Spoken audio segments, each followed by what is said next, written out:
I'm 75 now and I can't remember anybody except the Queen Bee. I count on the loving help of my darling wife, Camilla.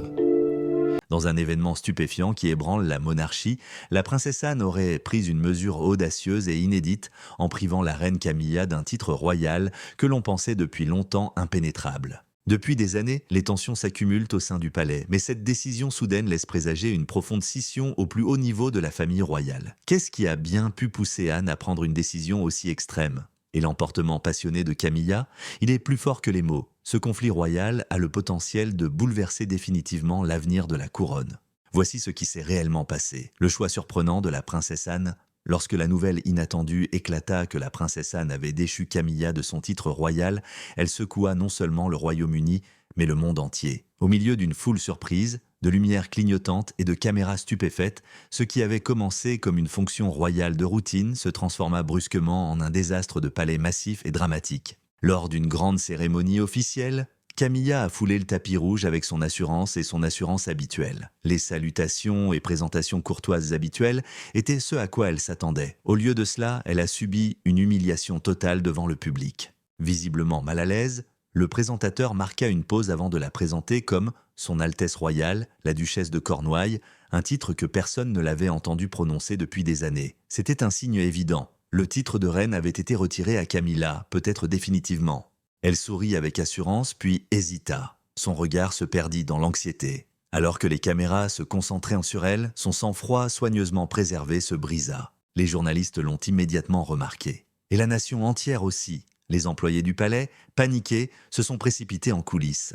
Personne n'aurait imaginé que la longue et secrète lutte de pouvoir au sein de la famille royale serait révélée de manière aussi spectaculaire et publique. Puis la nouvelle officielle arriva. La princesse Anne avait privé Camilla de son plus grand honneur en usant avec tact mais fermeté de ses pouvoirs royaux conférés par la défunte reine Élisabeth qui avait fait confiance à Anne pour faire respecter les coutumes royales. Bien que Camilla ait conservé sa fortune et sa position dans le cœur du roi Charles, elle a perdu le symbole le plus puissant de sa position, le titre de reine. Personne ne sait avec certitude qui détient réellement l'autorité au palais de Buckingham depuis l'accession au trône de Charles. Cette question est soudain devenue bien plus complexe. Anne n'a pas agi au hasard. Des mois de rumeurs et de murmures selon lesquels Camilla exerçait un pouvoir excessif sur Charles et tentait de discréditer Kate avaient terni son image publique. Nombreux étaient ceux qui lui disaient qu'elle jouait un jeu risqué. La princesse Anne est une princesse sérieuse et pragmatique qui évite les feux de la rampe. Personne ne s'attendait donc à ce qu'elle soit celle qui ferait tomber Camilla. Pourtant, le monde entier observait désormais la situation. Non seulement par intérêt, mais parce qu'un événement majeur venait de se produire. Outre les scandales, les divisions de loyauté et les spéculations sur le futur héritier, la monarchie entrait dans un tout nouveau chapitre imprévisible. Au milieu de tout cela, Camilla était furieuse. Catherine, la future reine, attendait calmement et silencieusement, tandis qu'Anne, obstinée, planifiait sa prochaine action. C'était plus qu'un feuilleton royal. La famille royale était véritablement engagée dans une lutte de pouvoir. Aux yeux des étrangers, Anne et Camilla semblaient de maintenir une trêve fragile, fondée sur la nécessité plutôt que sur l'amitié. Pourtant, une lutte silencieuse se poursuivait depuis plus de 30 ans, derrière leur sourire courtois, leur poignée de main prudente et leur dialogue mimé lors des réunions officielles. Cette guerre n'eut lieu ni épée, ni discussion houleuse. C'était un conflit entre les évolutions modernes et les anciennes coutumes royales, une bataille de jugements tacites et un profond ressentiment. Qu'est-ce qui animait Camilla et Anne à ce point, l'une envers l'autre? Enquête plus approfondie pour découvrir la vérité. Le conflit entre Anne et Camilla, c'est sous l'ombre de Diana, princesse de Galles, que débuta leur histoire mouvementée. Tout au long de sa vie, la princesse Anne s'est dévouée intensément à la préservation des traditions ancestrales de la famille royale et à sa mère, la reine Élisabeth II. Au lieu de rechercher la gloire ou la reconnaissance, elle fut élevée pour servir avec modestie, discipline et discrétion. Face à l'intense attention médiatique et à la transparence émotionnelle de Diana, Anne la trouva trop sensible, trop théâtrale et trop préoccupée par sa célébrité. Mais avec le temps, Anne commença à considérer Diana comme plus que la simple épouse de Charles. Elle la voyait comme une personne qui apportait à la famille royale une touche humaine authentique dont elle avait cruellement besoin. Anne était furieuse contre Camilla et son frère lorsque la vérité sur leur liaison prolongée fut révélée, estimant que Camilla avait porté atteinte au caractère sacré du mariage royal.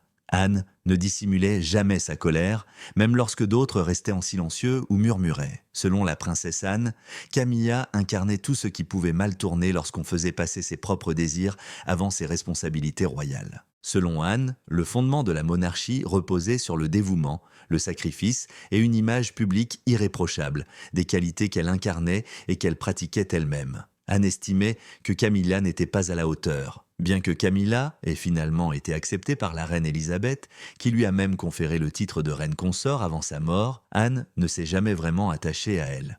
Elle a respecté les consignes. Elle a participé aux activités, souri aux photos et s'est montrée présente. Cependant, elle a toujours tenu Camilla à distance. Les experts en langage corporel observaient souvent la rigidité qui régnait d'entre eux. Rares étaient les échanges de regards ou de paroles amicaux. Seule une politesse glaciale régnait, comme si deux individus confinés dans la même pièce avaient décidé de ne pas s'apprécier. Il n'y avait aucun lien réel. Outre leur caractère personnel, leur tension était le signe d'un événement bien plus important. Camilla était bien plus que la simple épouse du roi pour Anne. Après avoir percé dans le cercle royal à la suite d'un scandale, elle transgressa les règles et adapta progressivement les coutumes à ses besoins.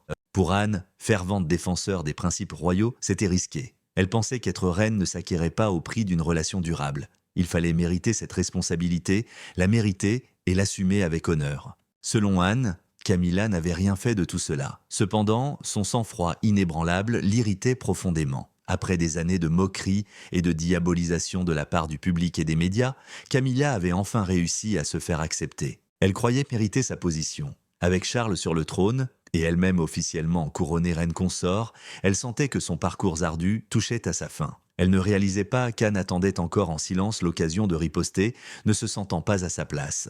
Selon des sources du palais, l'événement s'est produit juste après le couronnement. La tension entre les deux dames, qui couvait depuis toujours, a commencé à s'exacerber. Maintenant qu'elle était en position d'autorité, Camilla a entrepris des changements.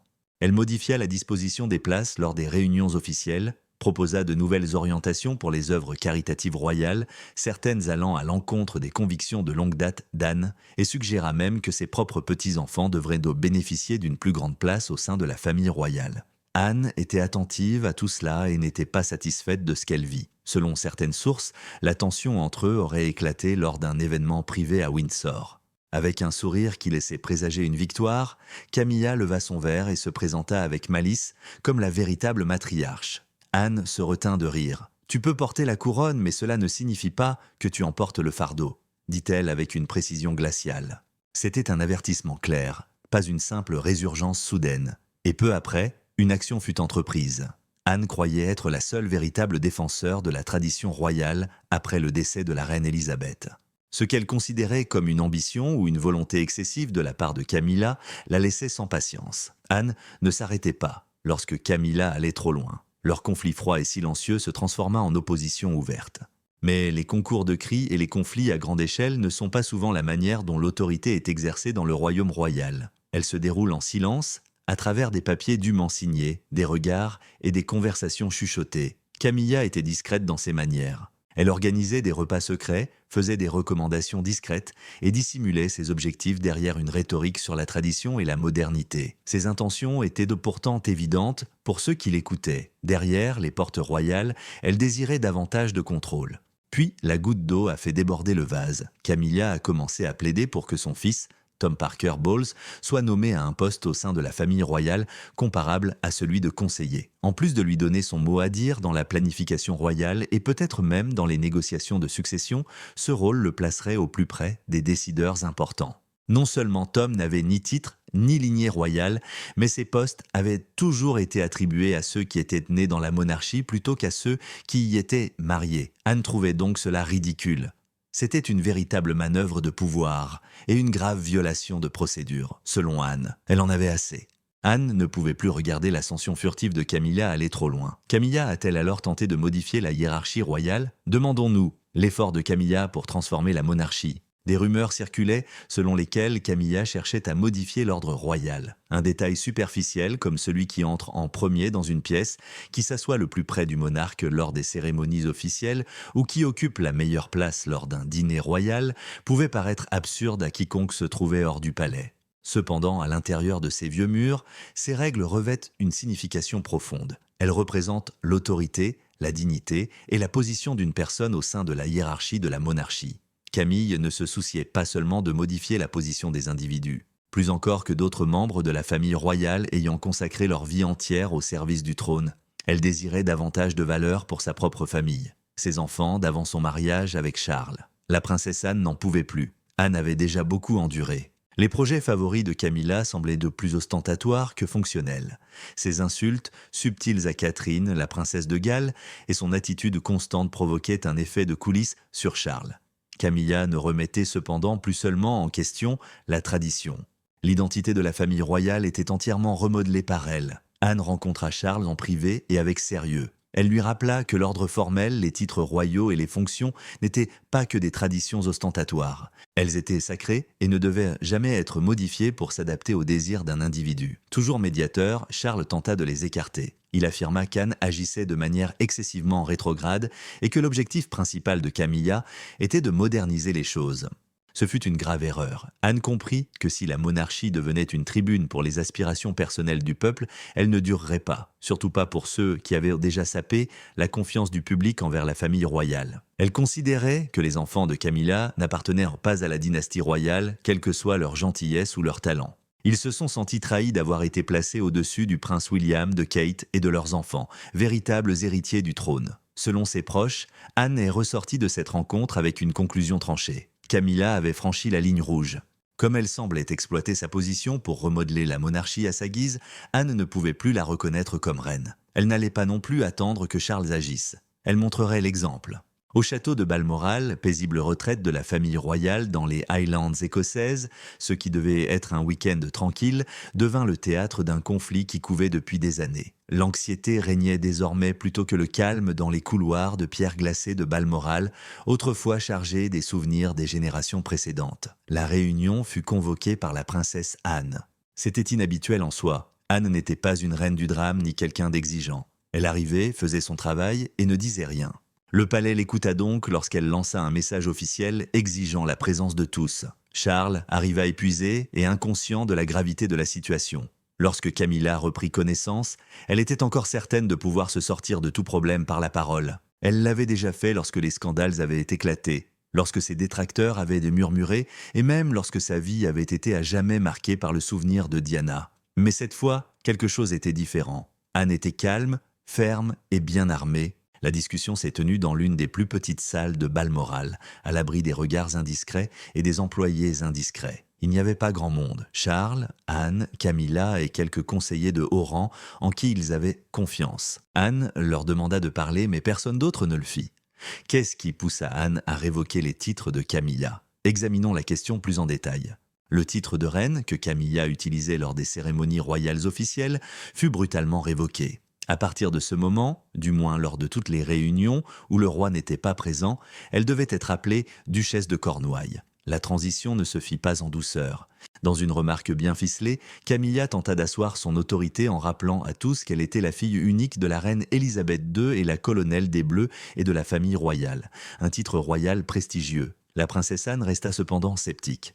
Charles parut visiblement bouleversé en apprenant le verdict. Il n'a pas protesté avec vigueur, c'était passionné. Avec émotion, il a déclaré « C'est ma femme ». « C'est la reine ». La réponse d'Anne fut glaciale. « Ce n'est pas la reine que notre mère avait imaginée, mais elle pourrait bien être ta femme, Charles », ajouta-t-elle fermement. Surprise et outrée, Camilla répliqua d'une voix perçante. « N'êtes-vous pas le roi ou la reine ?» Anne se redressa, la voix calme mais glaciale. Elle répondit « Non, cependant je suis la fille de ma mère et elle me faisait confiance pour protéger ce qu'elle avait créé. » Personne n'osait le regarder en face, pas même les serviteurs royaux. Les salles royales étaient sous tension, comme si une tempête venait de passer. Quelques secondes plus tard, la porte claqua derrière Camilla qui sortit en courant. Charles resta immobile. Anne, d'habitude calme et sans excès de théâtre, reposa doucement le papier signé sur la table, hocha légèrement la tête et partit sans rien ajouter. En quelques heures, les communications officielles circulaient sur les réseaux du palais. Toute mention de la reine Camilla devait être supprimée, conformément aux directives de la princesse royale. Des instructions claires furent données aux employés du palais, aux attachés de presse et aux organisateurs d'événements. Elle serait désormais présentée comme la duchesse de Cornouailles. Pas de communiqué de presse, pas d'interview, pas de paillettes. Le changement, cependant, n'a pas été dissimulé longtemps. Les effets se font sentir en quelques jours. Les organisateurs d'événements publics hésitaient à la présenter. Des programmes réimprimés furent utilisés, le titre royal de Camilla commença à s'estomper. C'est lors du grand événement que les choses ont vraiment changé. Un dîner de charité à la Royal Academy. L'élégance brillait dans toute la salle.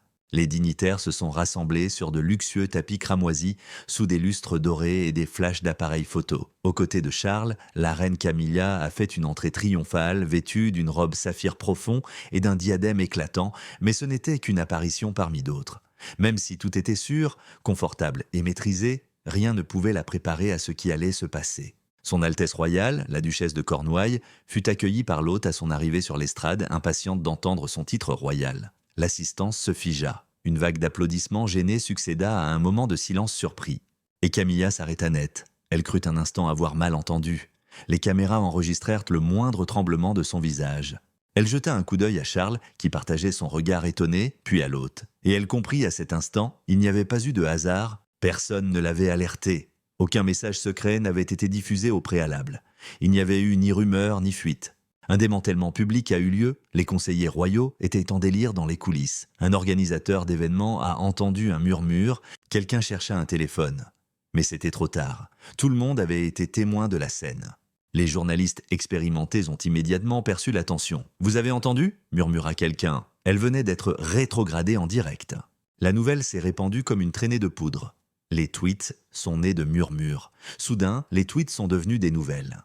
Heureusement pour elle, Camilla ne s'enfuit pas. Elle prononça le discours qu'elle était venue prononcer. Au début, sa voix tremblait, mais à mesure qu'elle parlait, elle se stabilisa. Des années d'éducation royale la maintenaient solide à l'extérieur. Cependant, elle était brisée à l'intérieur. Toutes les images, tous les articles de presse et toutes les publications sur les réseaux sociaux la nommaient soudain duchesse de Cornouailles plutôt que reine.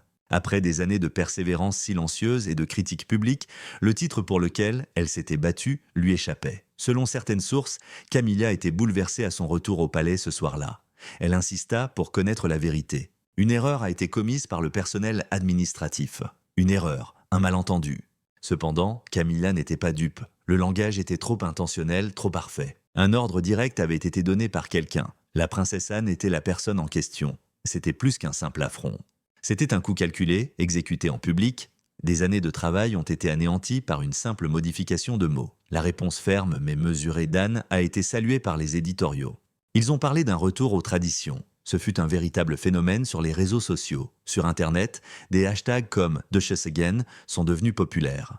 Des photos d'Anne, calme et inflexible, tel un commandant triomphant, étaient de montrer à côté de l'expression étonnée de Camilla. Le mal, cependant, ne se produisit pas en ligne. Il eut lieu derrière les murs du palais. L'autorité silencieuse, plutôt que les clameurs ou le scandale, avait remplacé l'ancien commandement royal et Camilla entendit clairement le message. « Ta couronne ne t'a jamais vraiment appartenu, elle a maintenant été récupérée. » Son sang-froid s'est effondré dès son retour à Clarence House ce soir-là. Des sources proches du palais ont affirmé que Camilla avait perdu son sang-froid. Elle hurla, brisa un vase près de la cheminée et lança un verre en cristal contre le mur. Sa voix, habituellement sereine, résonna dans les couloirs. Elle insista pour savoir qui était responsable et qui l'avait trompée. Oserait-elle ? On raconte que Camilla aurait crié. Comment Anne avait-elle pu me faire passer pour si mauvaise devant tout le monde ? Elle a affirmé que des assistants la soutenaient et participaient à une sorte de complot royal. Afin de déterminer qui était responsable de cette déclaration humiliante, elle a demandé une enquête interne.